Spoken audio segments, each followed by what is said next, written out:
Hi friends, welcome to Vivikta cooking. ఇవాల్టి వీడియోలో 2 రెసిపీస్ని తీసుకొచ్చానండి. ఈ 2 రెసిపీస్ కూడా బ్రెడ్తో ప్రిపేర్ చేసుకోవచ్చండి.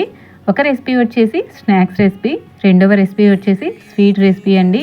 ఇప్పుడు ముందుగా వచ్చేసి స్నాక్స్ రెసిపీ చూపించబోతున్నానండి. దీనికోసం ముందుగా ఒక బౌల్లోకి 1 కప్పు దాకా తురిమిన పన్నీర్ని యాడ్ చేసుకోవాలండి. ఇప్పుడు ఇందులోకి 1/2 teaspoon salt, 1/2 teaspoon కారం, 1/2 teaspoon red chilli flakes, 1/2 teaspoon వేయించి పొడి చేసుకున్న జీలకర్ర పొడిని యాడ్ చేసుకొని మొత్తం బాగా కలుపుకొని ముద్దలాగా చేసుకోవాలండి. చూడండి, ఈ విధంగా కలుపుకొని పక్కన పెట్టుకోవాలి. ఇప్పుడు ఒక బౌల్ తీసుకొని 1 కప్ మైదాని యాడ్ చేసుకొని 1/2 teaspoon salt, 1/2 teaspoon కారం యాడ్ చేసుకొని కొంచెం కొంచెంగా వాటర్ని యాడ్ చేసుకుంటూ ఎక్కడ ఉండలు లేకుండా కలుపుకోవాలి. చూడండి, ఈ కన్సిస్టెన్సీ వచ్చేంత వరకు కలుపుకొని పక్కన పెట్టుకోవాలి. ఇప్పుడు 4 బ్రెడ్ పీసెస్ని తీసుకొని రౌండ్గా కట్ చేసుకొని తీసుకోవాలి. మీకు రౌండ్గా గ్లాస్ని కానీ బౌల్ని కానీ యూజ్ చేసుకోవచ్చండి. చూడండి, ఈ విధంగా బ్రెడ్ పీసెస్ని అన్నిటిని కట్ చేసుకొని తీసుకోవాలి. నేను ఇక్కడ బ్రెడ్ గ్రామ్స్ని యూజ్ చేస్తున్నానండి. మీకు ఈ బ్రెడ్ గ్రామ్స్ని ఇంట్లోనే ఎలా ప్రిపేర్ చేసుకోవాలో నేను ముందుగానే వీడియోని అప్లోడ్ చేసి పెట్టాను. మీకు లింక్ కావాలి అంటే కింద డిస్క్రిప్షన్లో ఇస్తాను, చూసేసేయండి. ఇప్పుడు మనం ముందుగా కలిపి పెట్టుకున్న పన్నీర్ మిశ్రమంలో నుంచి వీడియోలో చూపించిన విధంగా చిన్న చిన్న ముద్దలుగా తీసుకొని కాస్త రౌండ్గా వడల్లాగా ఒత్తుకోవాలి. చూడండి, ఈ విధంగా ఒత్తుకొని మనం ముందుగా కట్ చేసి పెట్టుకున్న బ్రెడ్ మీద పెట్టుకొని కొంచెం చీజ్ని వేసుకొని వీడియోలో చూపించిన విధంగా ఐస్ క్రీమ్ స్టిక్ను పెట్టుకొని మరొక బ్రెడ్ పీస్ని పైన పెట్టుకొని కాస్త ప్రెస్ చేసినట్టుగా పట్టుకొని మనం ముందుగా కలిపి పెట్టుకున్న మైదా బ్యాటర్లోకి తీసుకొని బాగా కోట్ చేసుకోవాలి. లోపల ఉండే చీజ్ అనేది బయటికి రాకుండా వీడియోలో చూపించిన విధంగా కోట్ చేసుకొని ఇప్పుడు అదే విధంగా బ్రెడ్ గ్రామ్స్లో కూడా బాగా కోట్ చేసుకొని తీసుకోవాలి. చూడండి, ఈ విధంగా బ్రెడ్ గ్రామ్స్ని బాగా కోట్ చేసుకొని పక్కన ఉంచుకోవాలి.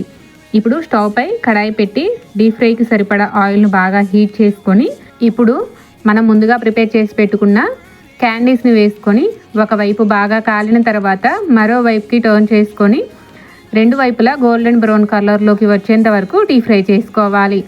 చూడండి, ఈ విధంగా క్రిస్పీగా అయ్యేంత వరకు డీప్ ఫ్రై చేసుకొని తీసుకోవాలి. ఇదే విధంగా మిగతా క్యాండీస్ని కూడా ప్రిపేర్ చేసుకొని తీసుకుంటే సింపుల్గా అయిపోయే టేస్టీగా ఉండే ఈ పన్నీర్ చీజ్ క్యాండీస్ రెడీ. మరి మరో రెసిపీ వచ్చేసి స్వీట్ రెసిపీ కదండి. మరి ఈ స్వీట్ రెసిపీని ఎలా ప్రిపేర్ చేసుకోవాలో చూద్దామా. ముందుగా స్టవ్ పై కడాయి పెట్టి 3/4 కప్పు దాకా చక్కెరను యాడ్ చేసుకొని 1/4 కప్పు దాకా వాటర్ని యాడ్ చేసుకొని చక్కెరను కరిగించుకోవాలి. చక్కెర కరిగితే చాలండి, పాకం రావాల్సిన అవసరం లేదు. కాస్త జిగటగా అనిపిస్తే సరిపోతుంది పాకం. చూడండి, ఈ విధంగా పాకాన్ని ప్రిపేర్ చేసుకున్న తర్వాత మూత పెట్టుకొని పక్కన ఉంచుకోవాలి. తురుముకున్న పచ్చి కొబ్బరిని 1 కప్పు దాకా యాడ్ చేసుకొని సన్న ముక్కలుగా కట్ చేసుకున్న జీడిపప్పు, బాదం పప్పు 1/2 కప్పు దాకా యాడ్ చేసుకొని 5 నుంచి 6 టేబుల్ స్పూన్ల కండెన్స్డ్ మిల్క్ని యాడ్ చేసుకొని మొత్తం బాగా కలుపుకోవాలి. చూడండి, ఈ విధంగా ముద్దలాగా రావాలండి కలుపుకుంటే. ఇప్పుడు ఇందులో నుంచి కొంచెం కొంచెంగా తీసుకుంటూ వీడియోలో చూపించిన విధంగా రౌండ్గా కాస్త పొడవుగా రోల్ చేసుకోవాలండి. చూడండి, ఈ విధంగా రోల్ చేసుకొని పక్కన ఉంచుకోవాలి. ఇప్పుడు 2 నుంచి 3 బ్రెడ్ పీసెస్ని తీసుకొని ఎక్స్ట్రా ఉన్న బ్రౌన్ పార్ట్ని కట్ చేసుకొని వీడియోలో చూపించిన విధంగా ఒక బ్రెడ్ పీస్ని తీసుకొని చపాతీ కర్రతో మెల్లగా రోల్ చేసుకోవాలి. చూడండి, ఈ విధంగా రోల్ చేసుకున్న తర్వాత మనం ముందుగా ప్రిపేర్ చేసి పెట్టుకున్న డ్రై ఫ్రూట్స్ మిశ్రమాన్ని బ్రెడ్ పైన పెట్టుకొని నెమ్మదిగా రోల్ చేసుకోవాలి. బ్రెడ్ చివర్లని కాస్త వాటర్ని అప్లై చేసుకొని వీడియోలో చూపించిన విధంగా రోల్ని ప్రిపేర్ చేసుకోవాలి. నేను ఇదే విధంగా మిగతా వాటిని కూడా ప్రిపేర్ చేసుకొని తీసుకున్నానండి. ఇప్పుడు స్టవ్ పై కడాయి పెట్టి ఆయిల్ని యాడ్ చేసుకొని ఆయిల్ కాస్త హీట్ అయిన తర్వాత మనం ముందుగా ప్రిపేర్ చేసి పెట్టుకున్న రోల్స్ని వేసుకొని ఒకవైపు బాగా కాలిన తర్వాత మరోవైపుకి తిప్పుకొని గోల్డెన్ బ్రౌన్ కలర్లోకి వచ్చేంత వరకు ఫ్రై చేసుకోవాలి. చూడండి, ఈ విధంగా క్రిస్పీగా అయ్యేంత వరకు ఫ్రై చేసుకొని తీసుకోవాలి.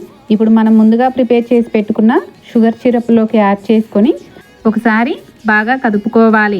కదుపుకున్న తర్వాత మూత పెట్టుకొని 2 నిమిషాల పాటు అలా వదిలేయాలి. 2 నిమిషాల తర్వాత వేరొక ప్లేట్లోకి తీసుకొని సర్వ్ చేసుకుంటే ఎంతో టేస్టీగా ఉండే సాహీ రోల్ రెడీ. మరి మీరు కూడా ఈ 2 రెసిపీస్ని ట్రై చేసి ఎలా కుదిరాయో కామెంట్ సెక్షన్లో కామెంట్ చేయండి. ఈ వీడియో కనుక మీకు నచ్చినట్లయితే ప్లీజ్ లైక్ చేసి మీ ఫ్రెండ్స్ అండ్ ఫ్యామిలీకి షేర్ చేయండి. ఇలాంటి మరిన్ని వీడియోస్ కోసం ప్లీజ్ మన ఛానల్ని తప్పకుండా సబ్స్క్రైబ్ చేసుకోండి.